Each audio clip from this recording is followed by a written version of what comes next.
CTET paper 2 SST की 10वीं श्रृंखला में आप सभी का स्वागत है।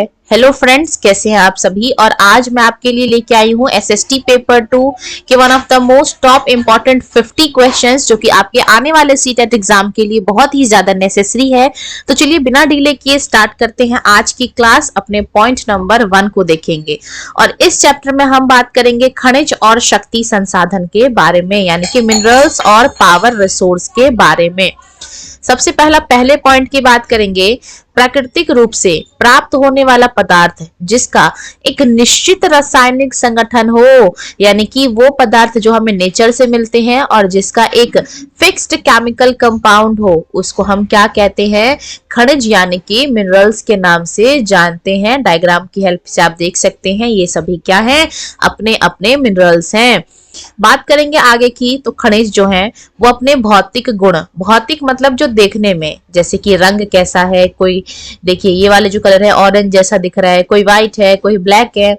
घनत्व यानी कि डेंसिटी कितनी है, कठोरता यानी कि कठोर कितना है, और अपने केमिकल प्रॉपर्टीज के आधार पे इसको हम आइडेंटिफाई कर सकते हैं। बढ़ेंगे अगले पॉइंट की तरफ। पृथ्वी पर यानी कि हमारी अर्थ पर 3000 से ज्यादा अलग अलग प्रकार के खनिज यानी कि मिनरल्स पाए जाते हैं।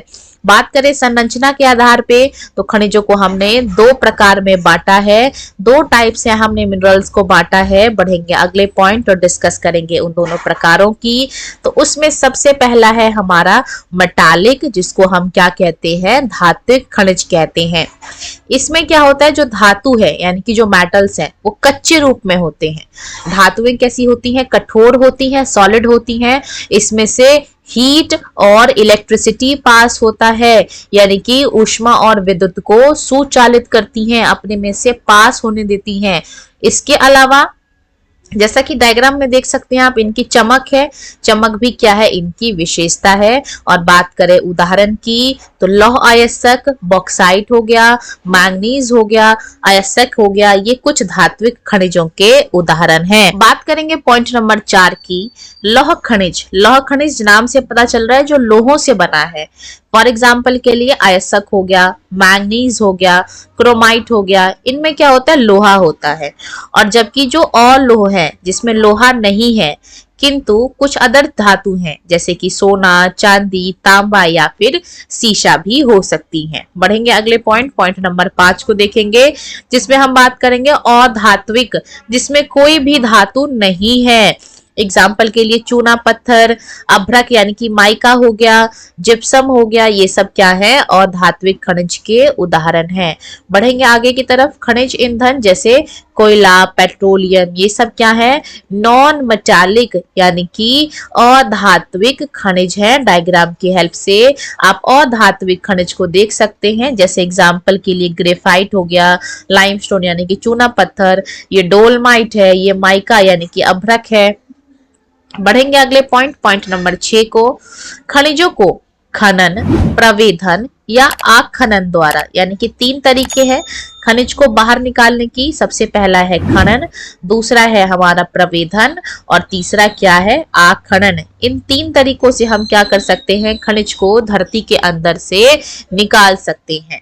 तो पृथ्वी की सतह से जब हम अंदर दबी शैलों से खनिजों को बाहर निकालते हैं, इस प्रोसीजर को हम खनन या फिर माइनिंग के नाम से जानते हैं। बढ़ेंगे अगले पॉइंट नंबर 7 पे। खनिज, वो खनिज जो कम गहराई में स्थित हो, यानी कि ये मान लीजिए जमीन है, इसके थोड़े से ही अंदर बिल्कुल कम गहराई में जो स्थित होती हैं, जिसको सिर्फ और सिर्फ एक स्तर उठा के निकाल लिए जाते हैं, इसको हम क्या कहते हैं? विवृत खनन। यानी कि जो बिल्कुल हल्की सी होती हैं, ऊपर वाली जो होती हैं, उसको हमने क्या नाम दिया है? विवृत खनन के नाम से जानते हैं।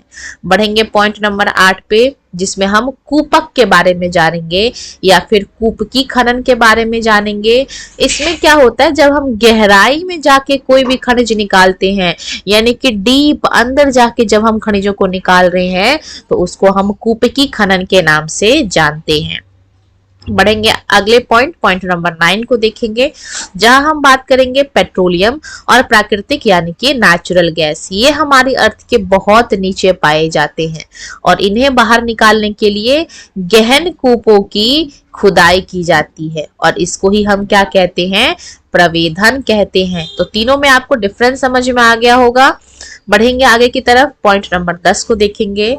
सतह के निकट यानी कि जो लेयर्स हैं उसके आसपास खनिजों को जिस प्रक्रिया से आसानी से खुद कर निकाला जाता है उसको हम क्या कहते हैं, आखनन। यानी कि जो इजीली बिल्कुल सतह से बाहर आ जाते हैं उसको हम आखनन के नाम से जानते हैं।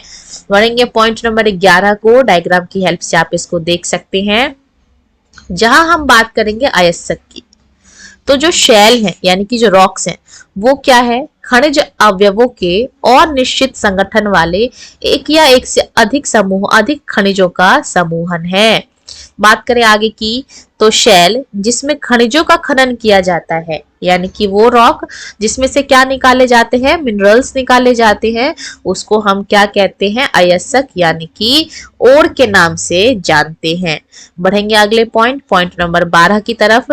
तो 2800 से ज्यादा, 2800 प्लस क्या हो गए हैं, खनिजों की पहचान हो चुकी है, जिसमें लगभग 100 जो है वो क्या है, अयस्क खनिज समझे जाते हैं। तो इस तरह कोई भी इजीली बता सकता है कि सभी खनिज शेल है। इस पॉइंट को इंपॉर्टेंट मार्क कर लेना है।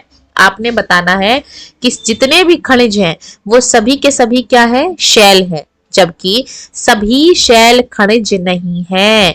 यानी कि इस डायग्राम की हेल्प से आप देख सकते हैं, ये क्या है हमारा, ये अंदर वाला हमारा खनिज यानी कि मिनरल्स हैं। तो ये सभी के सभी खनिज क्या है, शेल है, जबकि ये सभी के सभी शेल जो है वो खनिज नहीं है। बढ़ेंगे अगले पॉइंट, अब हम देखेंगे खनिजों का वितरण यानी कि डिस्ट्रीब्यूशन, कहाँ कहाँ पाए जाते हैं ये। तो ये जो खनिज मिनरल्स हैं ये अलग अलग प्रकार के शेलों में पाए जाते हैं। जो धात्विक है, जो धात्विक खनिज है यानी कि जिसमें धातु है, वो कहाँ कहाँ पाया जाता है, अग्नेय यानी कि इग्नियस और कायांतरित यानी कि मेटामॉर्फिक रॉक में पाया जाता है, जिससे क्या होता है, बड़े बड़े पठारों यानी कि प्लेट्यू का निर्माण होता है। बढ़ेंगे आगे की तरफ, पॉइंट नंबर 14 को देखेंगे और यहाँ पे हम एशिया, खासकर विश्व में एशिया में देखेंगे हम मेनली कि कौन कौन से खनिज कहाँ कहाँ पाए जाते हैं। सबसे पहले बात करें चाइना की, डायग्राम में देख सकते हैं ये ग्रीन वाला एरिया पूरा चाइना का है।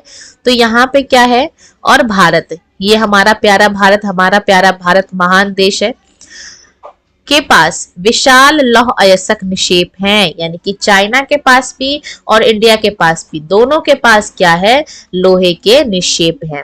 और यह महाद्वीप, ये जो हमारा एशिया महाद्वीप है, ये क्या करता है, विश्व का आधे से ज्यादा टिन उत्पादन करता है। यानी कि अगर ये बोला जाए कि टिन जो है वो आधे से ज्यादा कौन सा कॉन्टिनेंट प्रोड्यूस करता है, तो आपको बताना है एशिया महाद्वीप।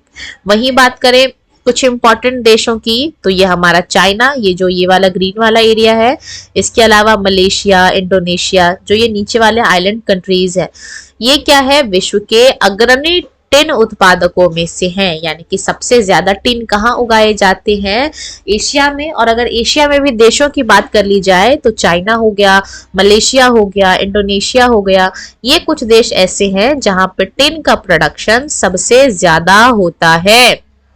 बढ़ेंगे अगले पॉइंट, पॉइंट नंबर 15 पे, जो यूरोप है, ये रहा यूरोप, हमें दिख रहा है हमारे एशिया से ठीक इधर वाला जो हिस्सा है, वेस्ट वाला हिस्सा, ये विश्व में लौह अयस्क का अग्रणी उत्पादक है।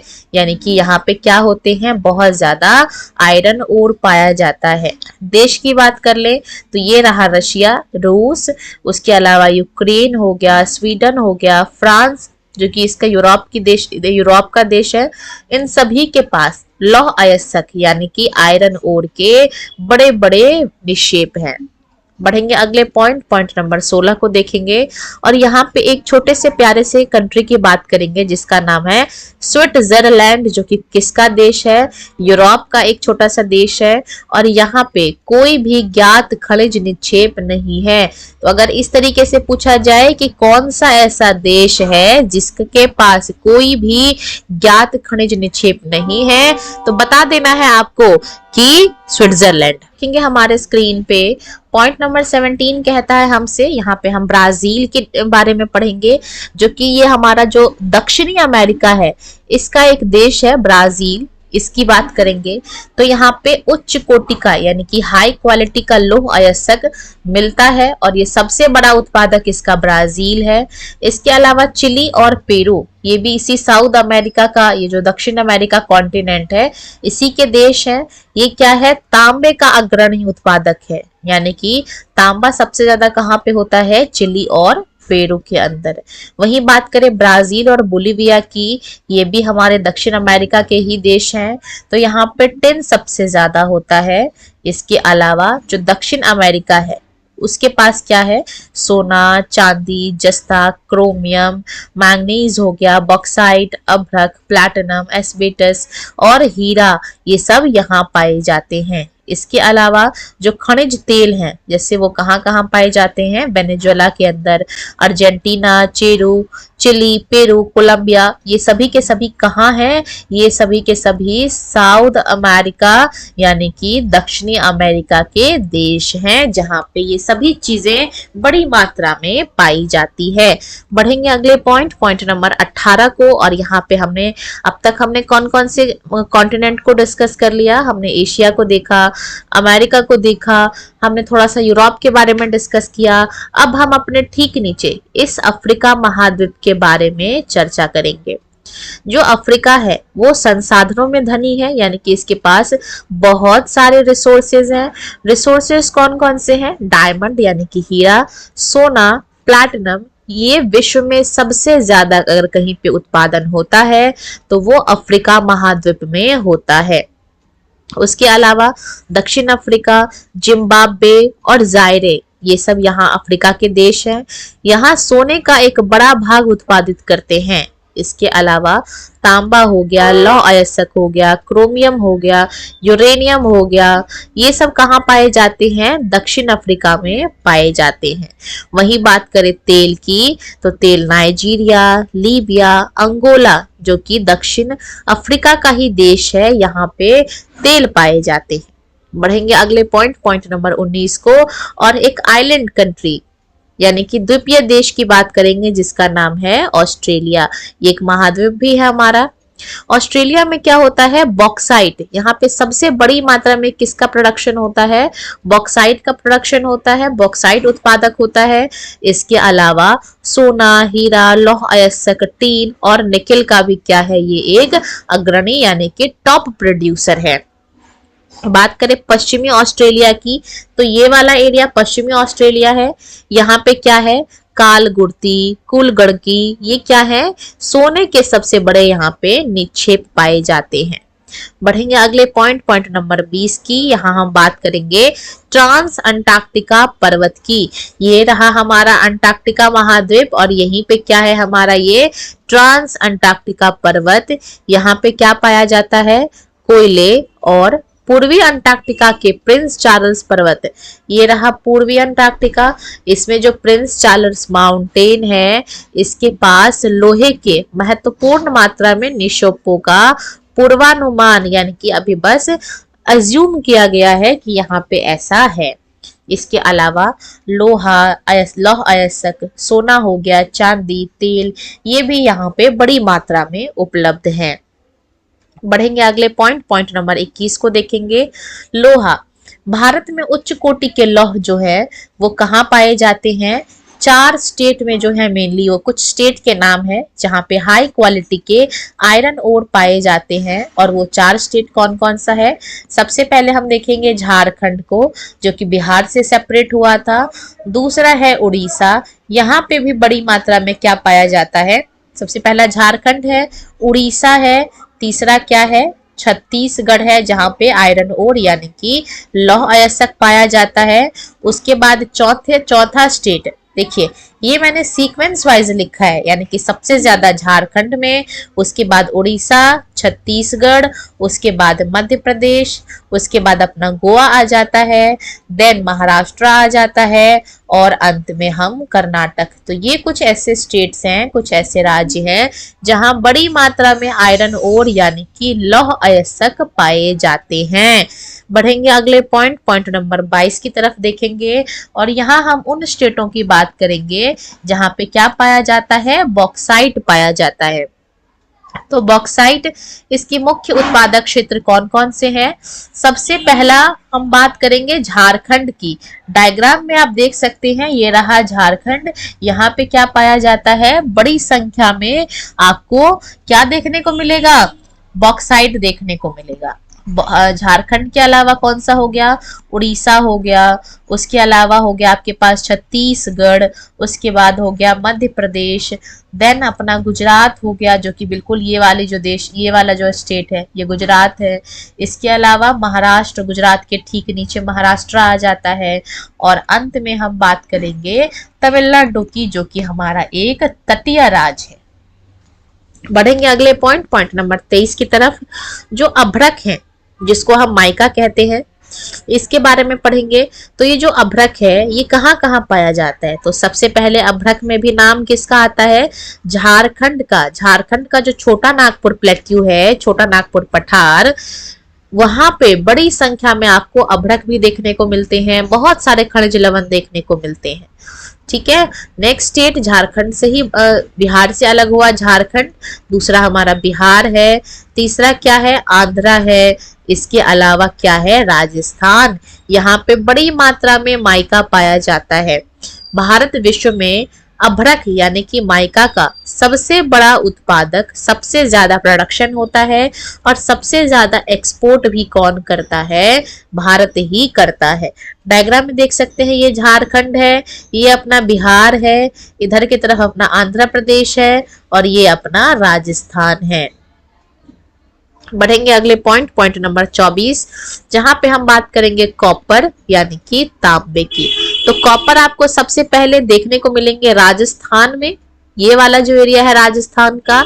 इसके बाद मध्य प्रदेश, ये बिल्कुल ये जो हमारे भारत का दिल है मध्य प्रदेश, बीच में ये मध्य प्रदेश है। इसके अलावा झारखंड, बिहार से अलग हुआ कर्नाटक साउथ वाला एरिया और आंध्र प्रदेश इधर की तरफ से। ये क्या है, वो टॉप के स्टेट्स है जहां पे क्या पाया जाता है, कॉपर पाया जाता है, वो भी बड़ी संख्या में। राजस्थान, मध्य प्रदेश, झारखंड हो गया, कर्नाटका हो गया और आंध्र प्रदेश हो गया। बढ़ेंगे अगले पॉइंट नंबर 25 और यहाँ पे हम बात करेंगे मैंगनीज की। मैंगनीज कहाँ कहाँ पाया जाता है? तो सबसे पहले आपको देखने को मिलेगा महाराष्ट्र में। ये वाला जो एरिया है ये पूरा महाराष्ट्र है, जो कि ब्लू कलर से दिखाया गया है। उसके बाद मध्य प्रदेश, महाराष्ट्र के ठीक ऊपर ये जो हल्के स्काई ब्लू कलर से दिखाया गया एरिया है, ये क्या है, मध्य प्रदेश का है। उसके बाद छत्तीसगढ़, जो कि मध्य प्रदेश से ही अलग हुआ है, ये वाला एरिया येलो वाला छत्तीसगढ़ है। उसके अलावा उड़ीसा हो गया, ठीक है, ये भी तटिया वाला जो है हमारा राज्य है उड़ीसा। उसके अलावा कर्नाटका हो गया और उसके सबसे लास्ट में क्या है हमारे पास, आंध्र प्रदेश में स्थित है। यहाँ पे वो स्टेट है जहाँ पे बड़ी संख्या में आपको मैंगनीज देखने को मिलेंगे। बात करेंगे पॉइंट नंबर 26 की, जहाँ पे हम गोल्ड यानी कि सोने की बात करेंगे। तो सोना आपको सबसे ज्यादा भारत में कहाँ देखने को मिलेगा? तो सोना आपको सबसे ज्यादा कर्नाटक में देखने को मिलेगा। कर्नाटक में जो कोलार माइन है, यहाँ पे सोना बहुत बड़ी संख्या में है और ये जो खाने हैं विश्व की गहरी खानों में से एक है, जो इस अयस्क के खनन को बहुत ही खर्चीली प्रक्रिया बनाती है। बढ़ेंगे अगले पॉइंट नंबर 27 को। तो जो चूना पत्थर है यानी कि लाइमस्टोन है, ये कौन कौन से स्टेट हैं जहां पे लाइमस्टोन यानी कि चूना पत्थर? तो लाइमस्टोन में सबसे पहले सबसे ऊपर आता है अपना बिहार। उसके बाद आएगा, बिहार से सेपरेट हुआ झारखंड। उसके बाद आएगा उड़ीसा। उसके बाद आएगा मध्य प्रदेश। उसके बाद आएगा अपना छत्तीसगढ़। उसके बाद राजस्थान, गुजरात और तमिलनाडु कुछ स्टेट्स हैं। बढ़ेंगे अगले पॉइंट नंबर 28 की तरफ। यहाँ पे हम बात करेंगे नमक यानी कि सॉल्ट की, जिसके लिए गांधी जी ने क्या किया था, सविनय अवज्ञा आंदोलन यानी कि सिविल डिसोबीडियंट मूवमेंट। नमक किससे बनाया जाता है? समुद्र की झील से, ठीक है। भारत जो है वो नमक का एक अग्रणी उत्पादक यानी कि टॉप प्रोड्यूसर है और निर्यातक भी है, यानी कि यहाँ से बहुत बड़ी संख्या में नमक को भेजा भी जाता है दूसरे देशों में। बढ़ेंगे अगले पॉइंट नंबर 29 की तरफ, जहां पे हम देखेंगे खनिजों के उपयोग, यानी कि अब तक तो हमने देखा कि कौन कौन से मिनरल्स और कहाँ कहाँ पाए जाते हैं। अब हम देखेंगे कि इसके क्या क्या प्रयोग हैं, क्या क्या उपयोग हैं। तो जो हमारा कंप्यूटर इंडस्ट्री है इसमें क्या क्या यूज होता है, सिलिकॉन, ये कहाँ से प्राप्त होता है हमें, क्वार्टाइज से। एल्युमिनियम, जिसे उसके अयस्क बॉक्साइट से प्राप्त होता है, यानी कि एल्युमिनियम किससे प्राप्त होता है, बॉक्साइट से। सिलिकॉन किससे प्राप्त होता है, क्वार्टाइज से। और इसका यूज कहाँ कहाँ करते हैं हम, ऑटोमोबाइल इंडस्ट्री में, हवाई जहाज में, बोतल बंदी उद्योग में, भवन निर्माण और रसोई के जो बर्तन होते हैं उसमें भी हम किसका यूज करते हैं, एल्युमिनियम का हम उपयोग करते हैं। बढ़ेंगे अगले पॉइंट नंबर 30 की और जो खनिज है वो कैसा है, नॉन रिन्यूएबल यानी कि अनवीकरणीय संसाधन है। क्यों अनवीकरणीय है, क्योंकि एक तो इसकी मात्रा बहुत ही कम है, ये लिमिटेड है। इसके अलावा इसके निर्माण में भी हजारों साल लग जाते हैं और इसका जो उपभोग है, ये जो उपभोग है ये बढ़ रहा है दिन पे दिन, और ये जो निर्माण है ये घट रहा है, या फिर इसका जो प्रोसीजर है वो बहुत ही ज्यादा स्लो है। बढ़ेंगे अगले पॉइंट नंबर 31 की तरफ। धातुओं का पुनर्चक्रण यानी कि रिसाइकल एक और तरीका है जिससे हम क्या कर सकते हैं, जो हमारे मिनरल्स हैं यानी कि जो खनिज संसाधन है इसको हम बचा सकते हैं। बढ़ेंगे पॉइंट नंबर 32 की तरफ। ऊर्जा संसाधन को हमने दो प्रकार से बांटा है, परंपरागत यानी कि कन्वेंशनल, और दूसरा है हमारा गैर परंपरागत यानी कि नॉन कन्वेंशनल में डिवाइड किया है, या फिर जिसको हम कह सकते हैं रीन्यूएबल यानी कि गैर परंपरागत, और दूसरा है हमारे पास नॉन रिन्यूएबल जिसको हम क्या कहते हैं, परंपरागत कहते हैं। क्यों इसको ऐसे नाम दिया गया है, परंपरागत यानी कि जो परंपरा से चली आ रही है, जो वर्षों से चली आ रही है, और गैर परंपरागत वो सोर्स हैं जो कि हाल ही में अभी खोजे गए हैं। बढ़ेंगे पॉइंट नंबर 33 की तरफ। ऊर्जा के जो परंपरागत स्रोत हैं वो वे स्रोत हैं जो लंबे टाइम से यूज किए जा रहे हैं। एग्जाम्पल के लिए जो बायोगैस है, ठीक है, और ईंधन है हमारा, फ्यूल है, ये सब क्या है, इसके दो मेन सोर्स हैं। बढ़ेंगे अगले पॉइंट नंबर 34 की तरफ, जहां पे हम बात करेंगे फ्यूल के यूज। तो जो ईंधन है यानी कि फ्यूल है इसका उपयोग एक तो पकाने में किया जाता है, इसके अलावा पौधों और जानवरों के अवशेष यानी कि पौधे और जानवर के जो बचे हुए हिस्से हैं वो लाखों वर्ष तक जब धरती के अंदर दबे रहे तो क्या पड़ा, उसका टेम्परेचर ज्यादा था, दाब पड़ा, तो इसमें ये जो ईंधन थे, ये जो अवशेष है, ताप और दाब की वजह से ये जो हमारे अवशेष थे वो किसमें कन्वर्ट हो गए हैं, जीवाश्म ईंधन यानी कि बायोगैस में कन्वर्ट हो गए हैं। जैसे कि कोयला हो गया, पेट्रोलियम हो गया, प्राकृतिक गैस, ये सब क्या है, परंपरागत ऊर्जा यानी कि नॉन रिन्यूएबल के क्या है, एग्जाम्पल है। बढ़ेंगे आगे पॉइंट की तरफ। पॉइंट नंबर 35 हमारे स्क्रीन पे है। कोयला जिसको हम कोल कहते हैं, इसका यूज हम कहाँ कहाँ करते हैं, घरेलू ईंधन, उद्योगों जैसे कि लोहा इस्पात हो गया यानी कि आयरन और इंडस्ट्री हो गया, वाष्प इंजन हो गया, विद्युत हो गया, इसको उत्पादन करने में होता है। कोयले से जो प्राप्त विद्युत है उसको हम क्या कहते हैं, तापीय ऊर्जा यानी कि थर्मल एनर्जी के नाम से जाना जाता है। इसीलिए कोयले को हम क्या कहते हैं, अंतर्हित धूप के नाम से भी जानते हैं।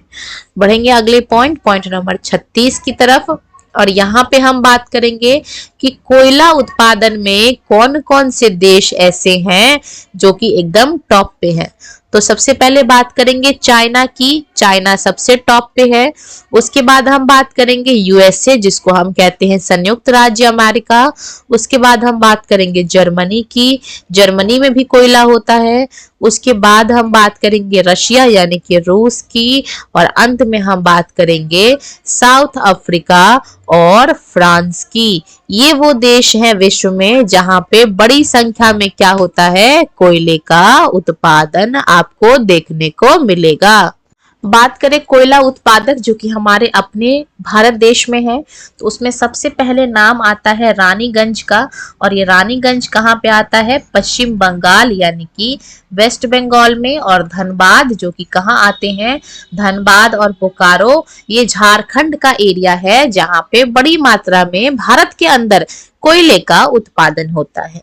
बढ़ेंगे अगले पॉइंट नंबर 37 पे, जिसमें हम बात करेंगे पेट्रोलियम की। तो पेट्रोलियम और उससे बने जितने भी उत्पाद हैं उसको हम क्या कहते हैं, ब्लैक गोल्ड के नाम से जानते हैं, यानी कि काला सोना। क्यों कहते हैं इसको गोल्ड, क्योंकि हमने गोल्ड से कंपेयर किया है इसको। क्यों, क्योंकि ये बहुत ही ज्यादा मूल्यवान यानी कि कॉस्टली है। डायग्राम में देख सकते हैं ये अपना पेट्रोलियम है। बढ़ेंगे अगले पॉइंट नंबर 38 की तरफ।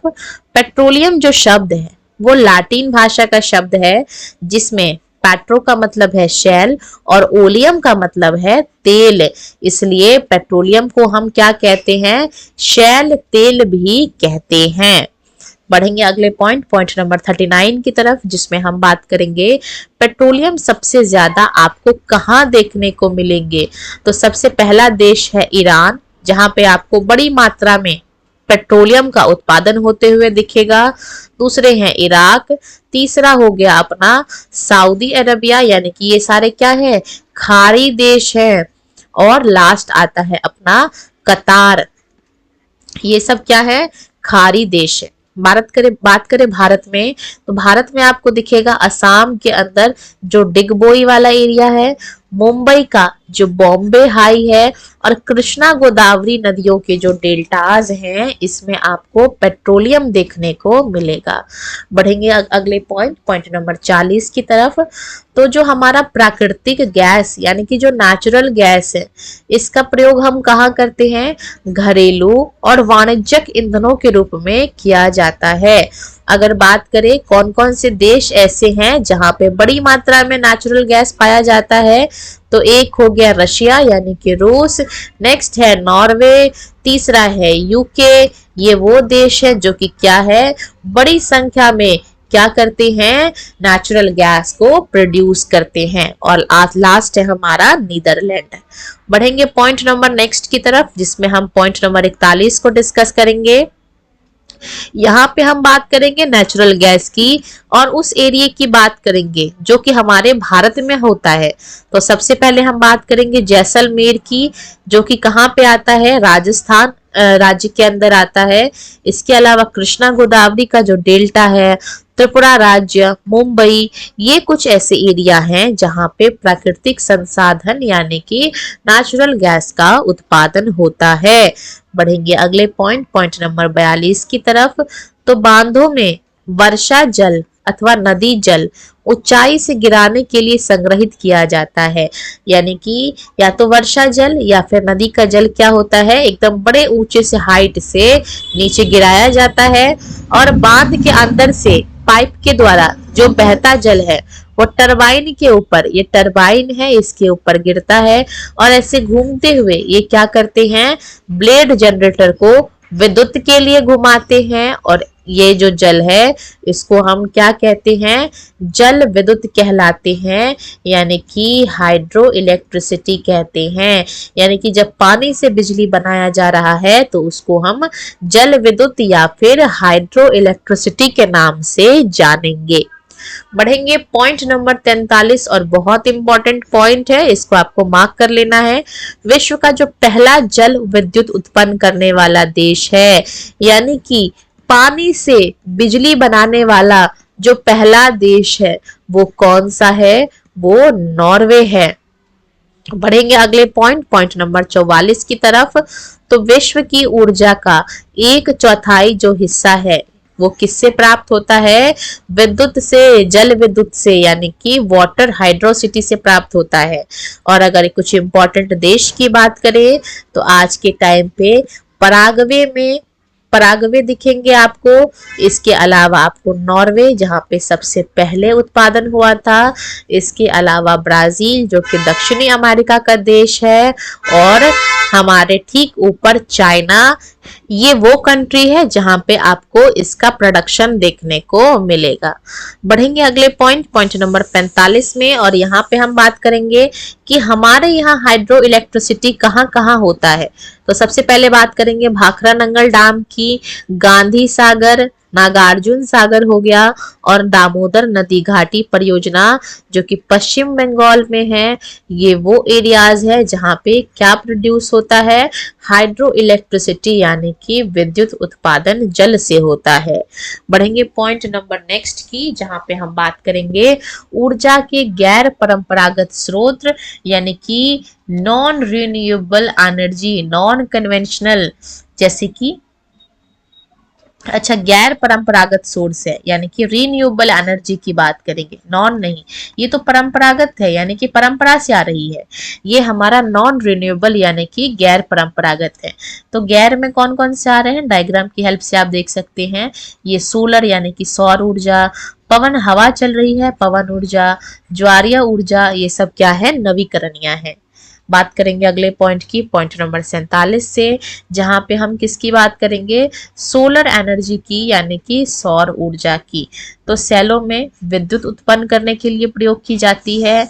और सौर ऊर्जा का उपयोग किसमें किया जाता है, सौर तापक, सौर कुकर और सोलर ड्रायर के साथ साथ रोशनी देने में भी और यातायात संकेतों में भी हम इसका प्रयोग करने लग गए हैं। आजकल तो सरकार घर पे भी अगर आप सोलर पावर लगाओगे तो उसके लिए भी आपको सपोर्ट कर रही है, आपको फाइनेंशियली हेल्प कर रही है। बढ़ेंगे अगले पॉइंट नंबर 48 की तरफ।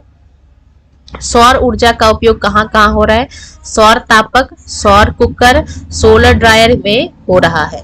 बढ़ेंगे अगले पॉइंट नंबर 49 की तरफ। पवन चक्की यानी कि जो ये है हमारा विंड, ये जो हमारी विंड चक्की है, इसका उपयोग किसमें किया जाता है, अनाजों को पीसने के लिए, पानी निकालने के लिए, और ये हमेशा से चला आ रहा है। बढ़ेंगे आज के अंतिम पॉइंट की तरफ, जिसमें हम बात करेंगे ये जो हमारे विंड एनर्जी है यानी कि जो हमारा पवन है, ये कौन कौन से ऐसे देश हैं जहां पे सबसे बड़ी मात्रा में पवन ऊर्जा का उपयोग किया जाता है। तो सबसे पहला आता है नीदरलैंड, उसके बाद जर्मनी आएगा, नेक्स्ट आएगा डेनमार्क, उसके बाद आएगा यूके। ये वो देश है जहां पे क्या किया जाता है, बड़ी मात्रा में प्रोडक्शन होता है किसका, अपने विंड एनर्जी का। तो ये कुछ देश हैं, नीदरलैंड हो गया, जर्मनी हो गया, डेनमार्क, यूके, यूएसए, स्पेन, यहाँ पे पवन ऊर्जा उल्लेखनीय है यानी कि बड़ी संख्या में इसका उपयोग भी होता है और उत्पादन भी होता है। इसी के साथ आज के one of the most top 50 questions यही कंप्लीट होते हैं। वीडियो पसंद आई हो तो वीडियो को लाइक करना, सीटेट की क्लास को आगे से देखने के लिए चैनल को सब्सक्राइब करना।